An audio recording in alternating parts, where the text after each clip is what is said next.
You'll hear an interview in which two professional kayakers called Glenda Beachley and Declan Spate are talking about their sport. For questions 15 to 20, choose the answer A, B, C or D, which fits best according to what you hear. In the exam, you have 70 seconds to look at Part 3. Today I'm talking to two professional kayakers, Glenda Beachley and Declan Spate, who's now making a name for himself in the spin-off sport of wild water racing. Glenda, first of all, why kayaking? What do you get out of the sport? Well, I started at 6 when my dad let me paddle his boat in the practice pool. We'd do drills. I've been at a professional level for 6 years, recently going full-time. Kayaking's a very addictive sport.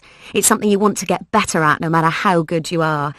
But what really appeals to me about kayaking is that it calls for several different skills to be used simultaneously.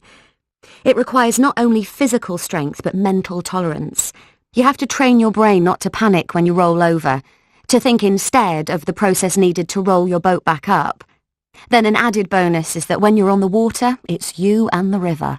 You control the boat and plan your line through. So what would you say to anyone interested in taking up kayaking?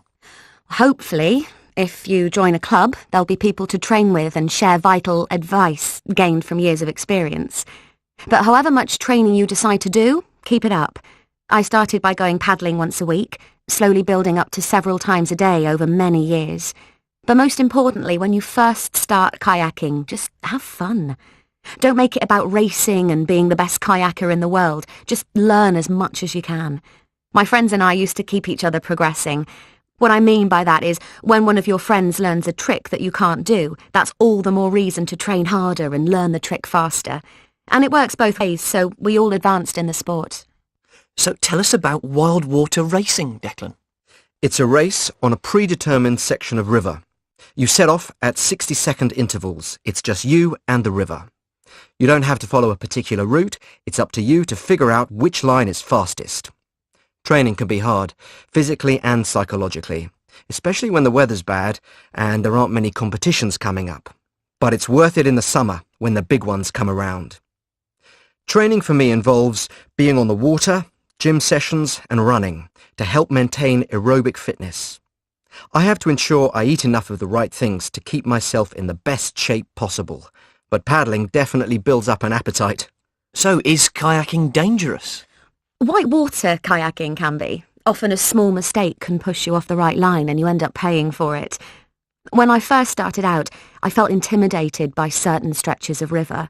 I'd weigh up the risks and only have a go once I felt up to the challenge. And I'm still doing that.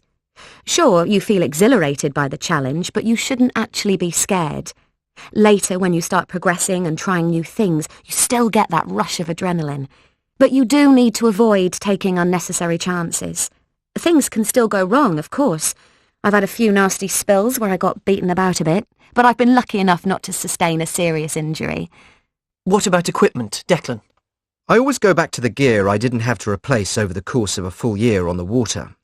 A good many bits of costly equipment didn't make it to any reasonable expectation of a useful lifespan. Kit's a very personal thing, though. What suits one person might not suit the next. It's great that there's a huge range on offer, but it's tough doing the research yourself. As a beginner, I'd say get some insider tips from someone in the know. Don't just follow your instinct, because whatever you do choose, make sure it's fitted out nicely for you. A comfortable boat and set of paddles that you can rely on makes the world of difference. So, both of you, what's your best memory of kayaking? One of the best things is that it's a very social sport. It's all about interacting with other people. So although the first time I was selected for the national team and winning my first medal in an international competition are great memories, probably my most valued are those when I'm on a great trip, getting to know new rivers and their surroundings, in the company of fellow kayakers I trust and get on with. This year, the high spot for me was landing in Tasmania with my training partner Sam to find that all the rivers were in flood, making each one flow. Over the space of a few weeks, we paddled lots of them, some of which hadn't flowed in over 20 years. And I've met kayakers from all over the world. I mean, I've had experiences I wouldn't have missed for the world, on and off the river. Now play the recording again.